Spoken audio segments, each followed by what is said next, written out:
Era un tanto tarde en la noche y salía una jovencita de la iglesia. Ella vivía a unas cuadras de la iglesia y no era muy tarde, pero tampoco era temprano. En otras ocasiones lo había hecho, había ido caminando hasta su casa. Y así ella salió de un culto que había en su iglesia en esa noche y fue caminando para allá, para su casa. Mientras ella caminaba, alguien salió de unos arbustos con un cuchillo y la agarró y la metió hacia los arbustos. Allá adentro empezó a golpearla y la golpeó bastante. Pero después de golpearla, la violó. Y después de violarla, la estranguló. El hombre cogió y se fue. Un rato más tarde, la muchacha despertó. Sucede que mientras él la estaba estrangulando, ella perdió el conocimiento. Y entre toda la sangre y todas las cosas que tenía en la cara, él no se dio cuenta que ella no estaba muerta. Lo que sabía era desmayada.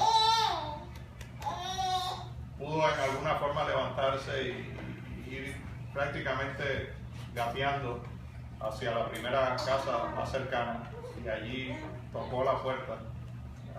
Por suerte alguien le abrió y enseguida que la vieron la socorrieron, llamaron ambulancia, corriendo para el hospital, y cuando llegaron al hospital efectivamente sí, tenían un montón de heridas y fracturas y problemas internos por todos los golpes que tenía. Le pusieron todas las cosas que ponen en los hospitales y llamaron, mientras todo esto estaba pasando, llamaron a su familia. Ya cuando ella estaba allí en su cama, todos los tubos saliendo por todos lados, llegó su papá. Y posiblemente entre ustedes haya algunos padres. Y yo no sé lo que se sienta al ver a su niña ahí tirada en esa cama. No tengo idea. No quiero saber. Él le tomó la mano. Ella no podía casi hablar. Le estaba venía toda la cancha. Y ahí él le apretaba la mano. Y después de un rato, el hombre habló. Y lo que dijo es: ¿por qué, Señor? ¿Por qué? Mi hija fue a la iglesia esta noche a alabar. ¿Por qué? ¿Dónde tú estabas cuando esto sucedió? ¿Cómo es que no lo evitaste? ¿Por qué?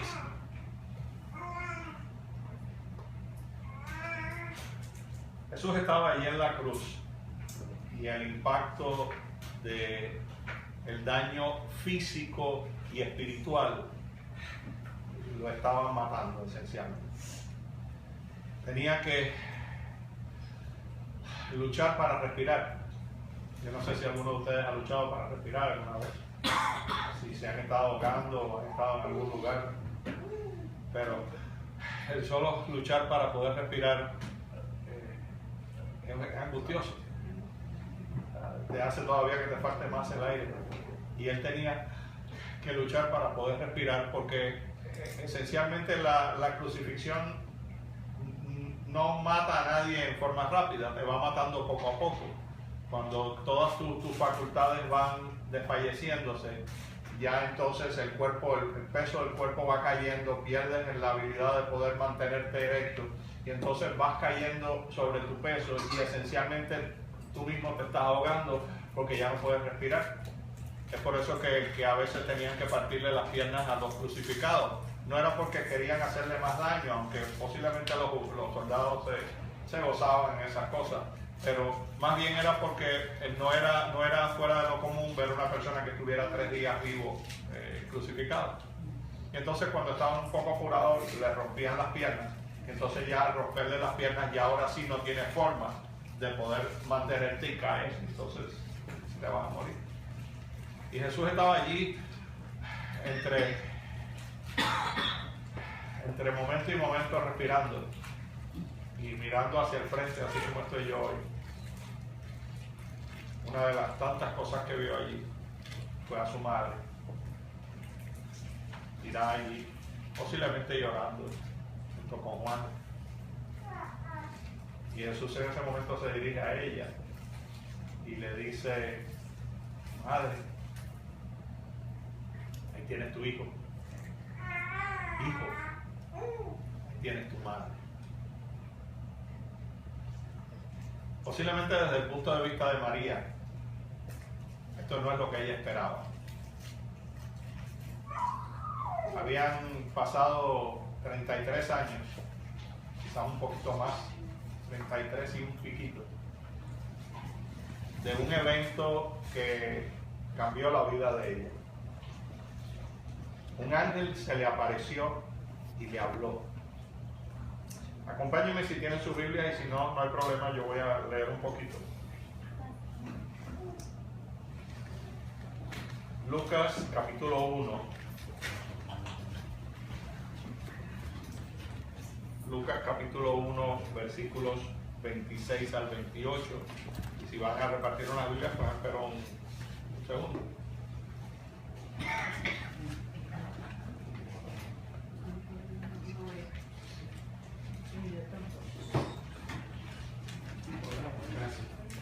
Ok, mi hermano. Bueno, gracias. Por la paz de Dios en la casa. Gracias.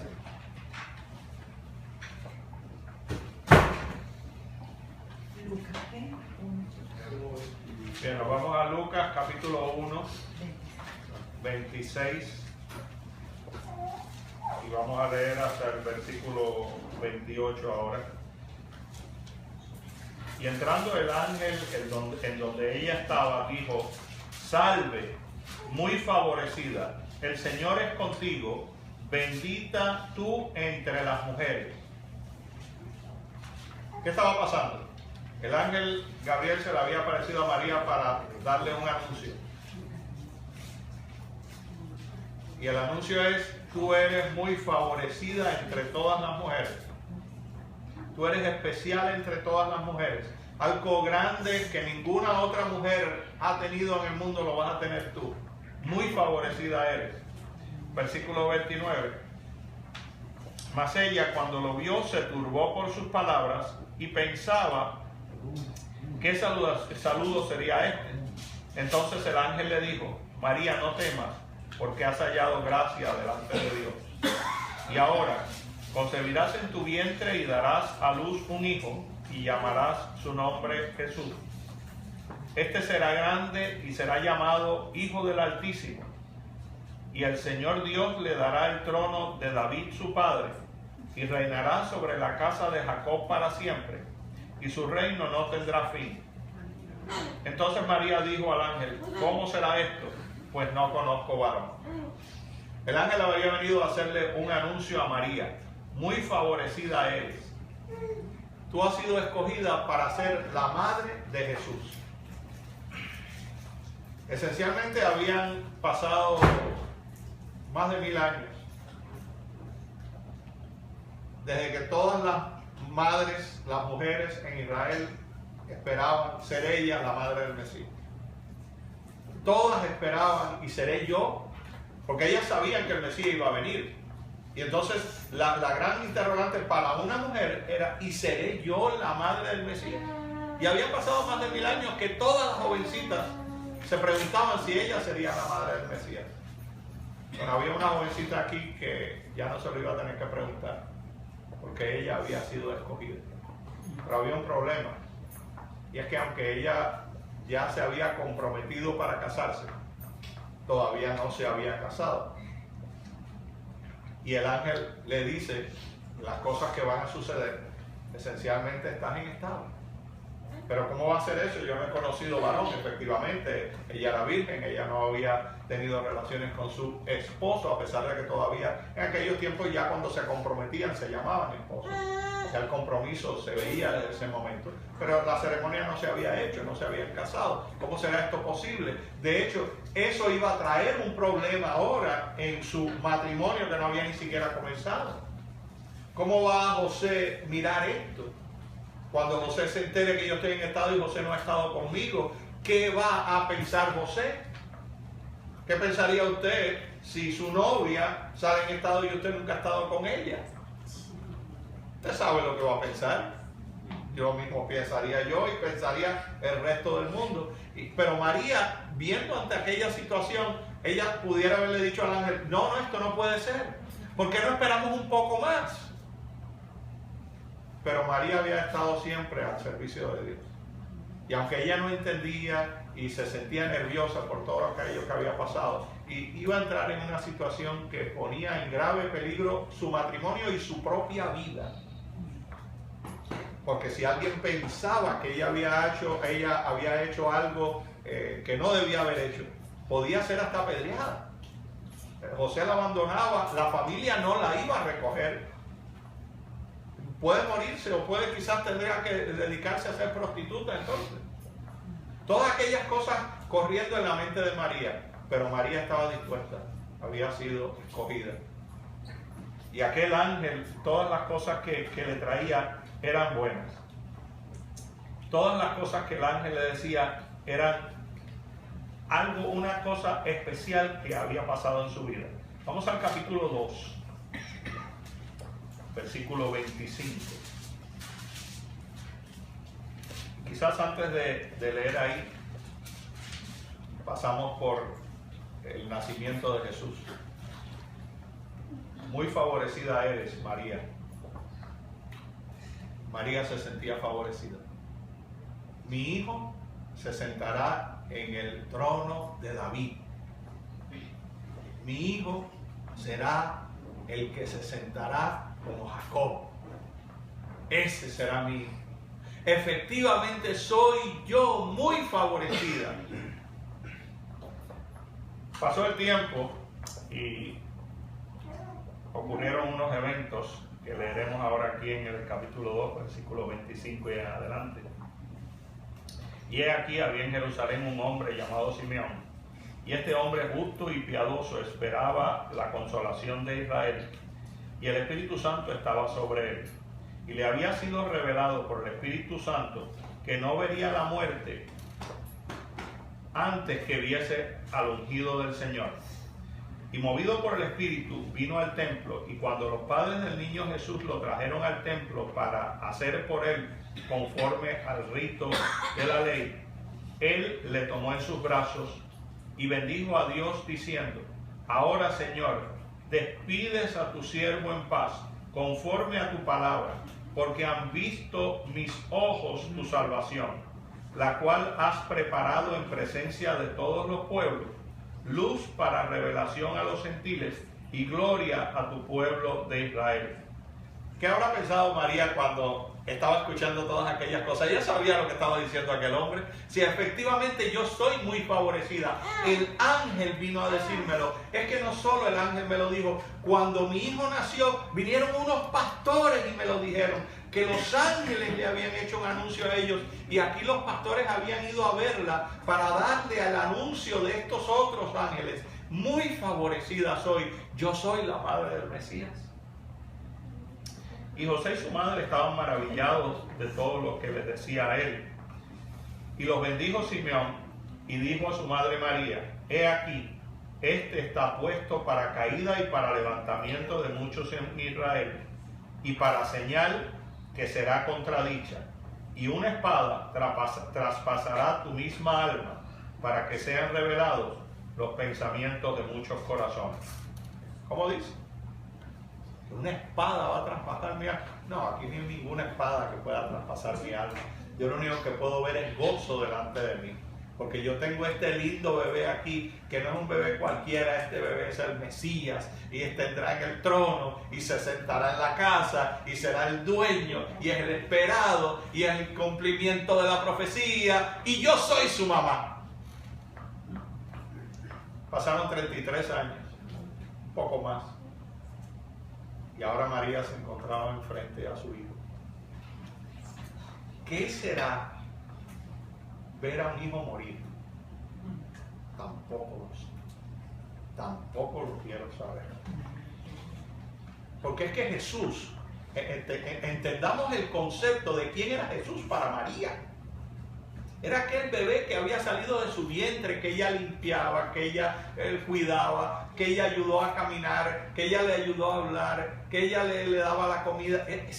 Ese es su bebé. No importa cuántos años hayan pasado, y mi bebé está en esa cruz ahora. ¿Y cómo es posible que esté ahí? Si yo era muy favorecida, ¿cómo estoy aquí?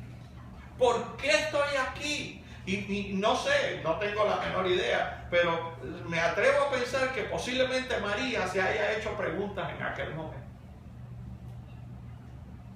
¿Cómo, Señor? ¿Por qué has permitido esto? ¿Cómo es que esto le ha pasado a él? ¿Por qué, Señor? ¿Por qué no has evitado que esto haya sucedido? ¿Cómo es que esto pasó? Aquel viejo frente al templo tenía razón. Una espada iba a traspasar mi corazón. Y aquí estoy queriendo yo morirme en vez de él. Así Jesús falleció aquella tarde allí, y María se fue para su casa. Quizás recordaba cómo la gente venía cuando Jesús estaba predicando a traerle las noticias. María, tu hijo hace ver a los ciegos. María, tu hijo hace hablar a los mudos, hace oír a los sordos, sana a los leprosos, hace caminar a los paralíticos. Tu hijo resucita a los muertos, María. Muy favorecida soy. ¿Dónde está la muy favorecida ahora? ¿Qué ha pasado conmigo? ¿Soy verdaderamente ahora muy favorecido? 1000 preguntas pasaban por su mente. ¿Cómo es eso posible? ¿Te has visto tú quizás en alguna situación en la cual tú le hagas preguntas a Dios?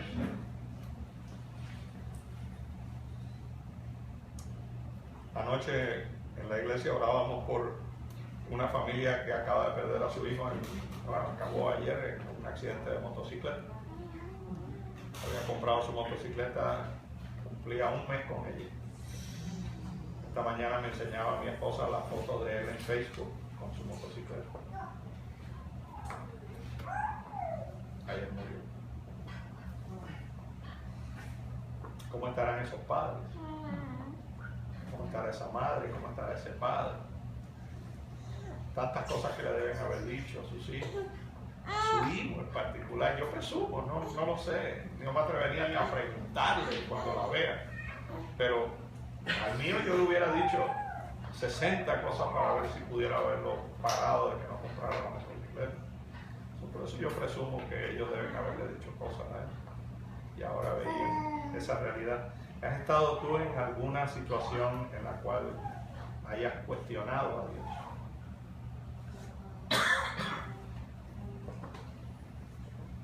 En 1984, para finales de marzo, mi padre iba para su casa. Ya yo estaba casado, tenía uno de mis varones, y mi esposa estaba en estado, no les habíamos dicho nada todavía. Llegando allá a su casa, hubo un accidente, y ese accidente fue una cosa muy leve, posiblemente para cualquiera de nosotros, pero no fue leve para mi papá, porque mi papá había tenido un accidente cuando era muy joven, cuando había salido disparado por el cristal de un carro y había tenido un problema en el cuello. Con el pasar de los años, la artritis le cimentó el cuello, y mi papá no podía hacer esto. Él manejaba, pero él manejaba siempre mirando sus espejos si no podía hacer esto. Y así manejaba y trabajaba y vivía su vida. Pero con aquel golpe él tuvo una fractura en las vértebras, aquí casi en la base del cerebro. Lo llevaron al hospital Alpapes, y esa noche salió el doctor a hablar con mi hermana y conmigo y nos dijo que él está cuadrapléjico y estará así hasta que se muera, y va a morir de eso. Eso no tiene recuperación. por el daño que tiene. En aquel momento, yo no recuerdo con respecto a mi hermana, yo sí, como este doctor no puede decir semejante cosa. De ahí lo trasladaron para el Jackson a una área intensiva para personas que tienen ese tipo de problemas. Y lo que aquel doctor nos dijo fue la Biblia. Prácticamente 3 meses al día mi papá falleció. Y yo me acuerdo de preguntarle a Dios por qué. No por qué se muera uno, porque uno va a preguntar por qué se muere. Pero cómo. Si usted quiere nada más saber, cogerle el gusto un momento, después en algún momento cuando usted esté en su casa, siéntese quizás unos 5, 10, 15 minutos y no se mueva. No se rasque la nariz. No se quite nada del ojo. No se rasque la cabeza. Quédese así un rato. Usted me dirá. Papá estaba en una cama que rotaba casi todo el día para que no estuviera el cuerpo de él en ninguna parte, el peso ahí, y tuviera escaras. Es parte de lo que hacen para ayudarlo. ¿Por qué, señor? Papá tenía 54 años. Yo tengo hoy 57 y me siento lleno de vida. En aquel momento yo tendría unos 20 y tantos años.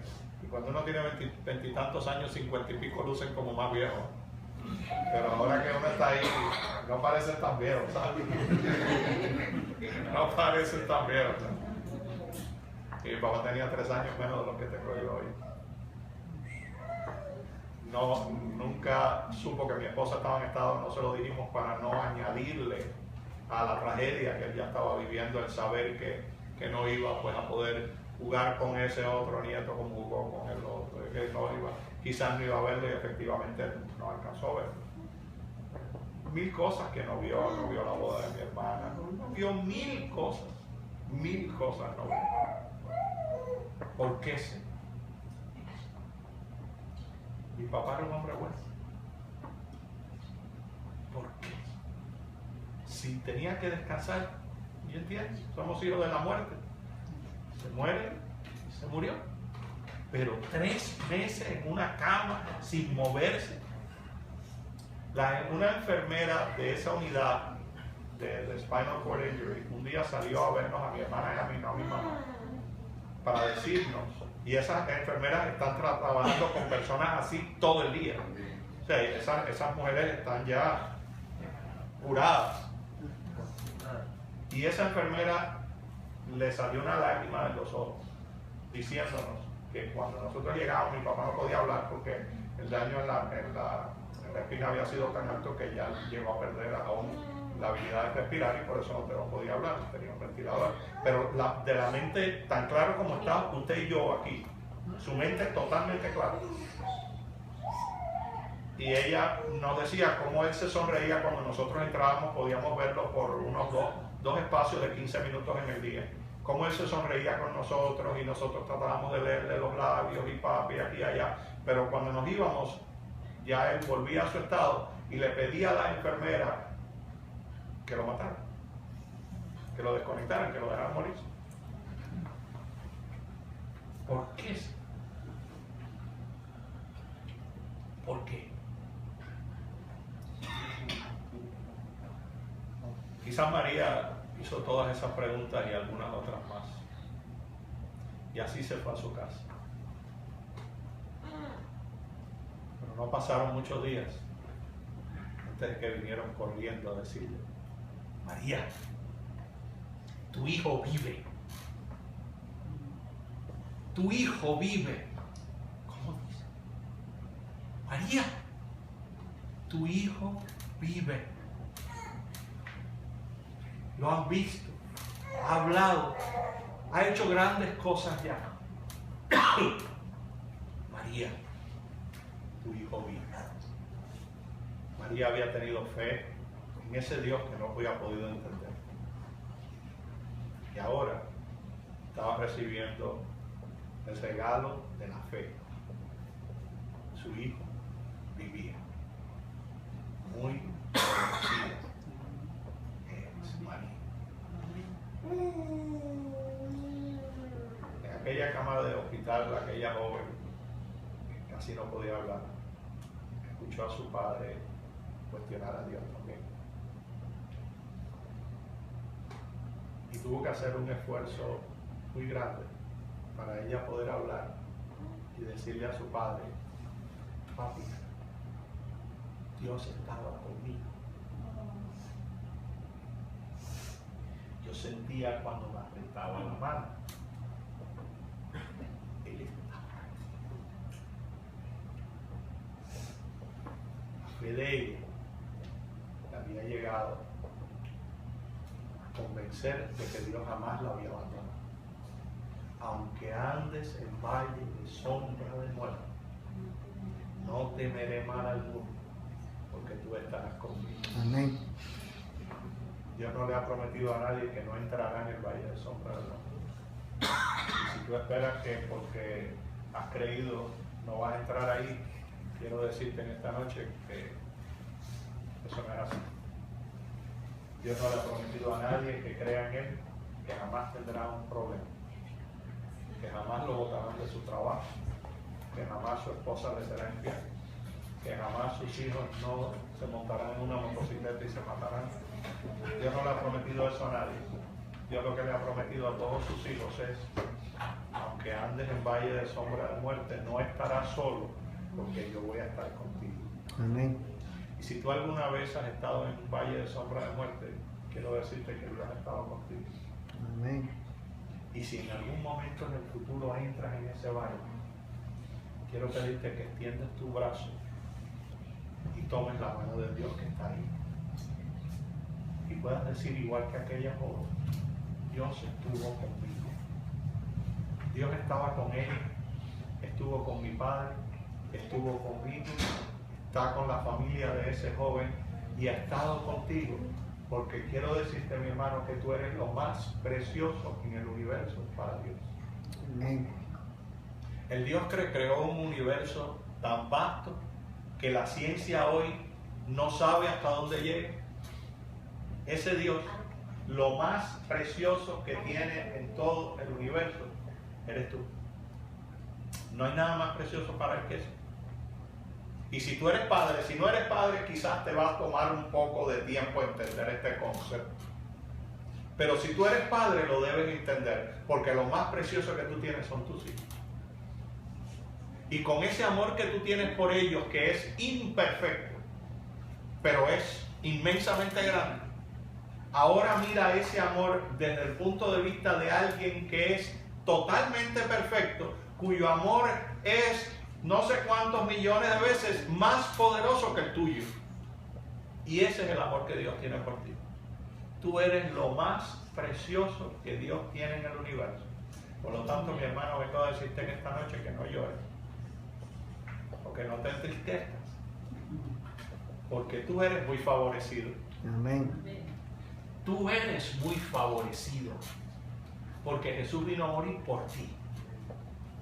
Jesús vino a morir para que tú puedas ver la vida eterna.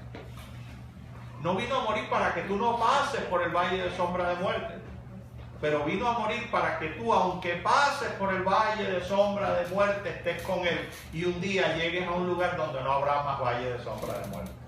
Y Él esté contigo el resto de la eternidad. Es por eso, mi hermano, que quizás te hace un poco difícil entenderlo, pero el mensaje de esta noche no es un mensaje de tristeza, es un mensaje de alegría.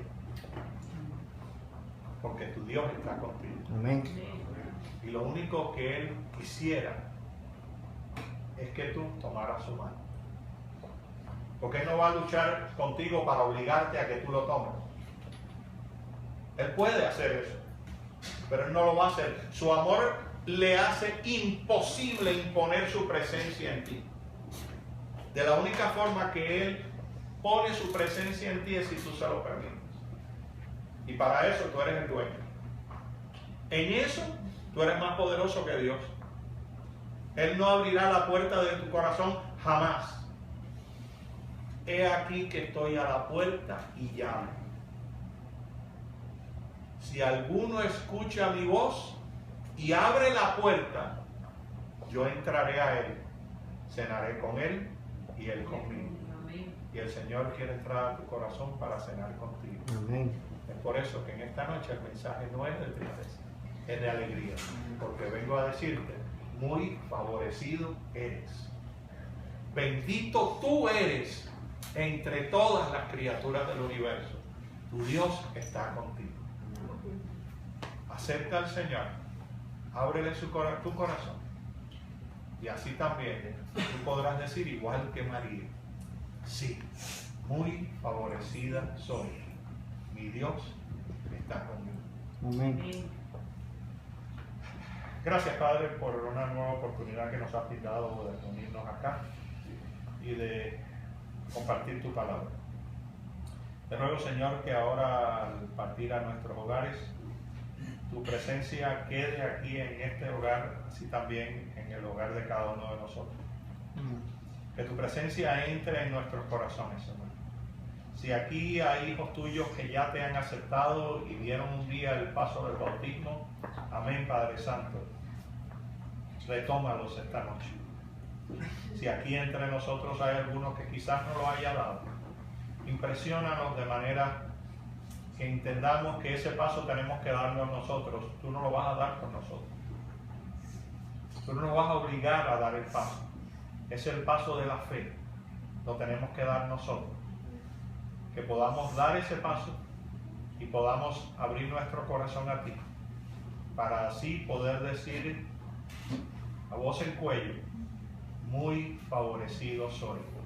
Mi Dios está conmigo. Amén. Gracias, Padre, una vez más. Perdona nuestros pecados y sé con esa familia, Padre, que ha perdido a ese hijo.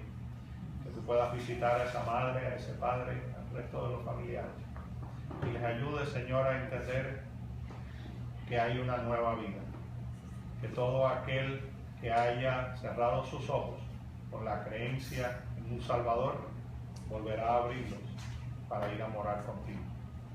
Dale paz, dales esperanza, ayúdalos en los días venideros que serán tan difíciles, que ellos siempre recuerden que aunque anden en valle de sombra de muerte, no deben temer mal alguno, porque tú estarás con ellos, así como estás con nosotros. Amén. Gracias, Padre. En el nombre de Cristo oramos. Amén.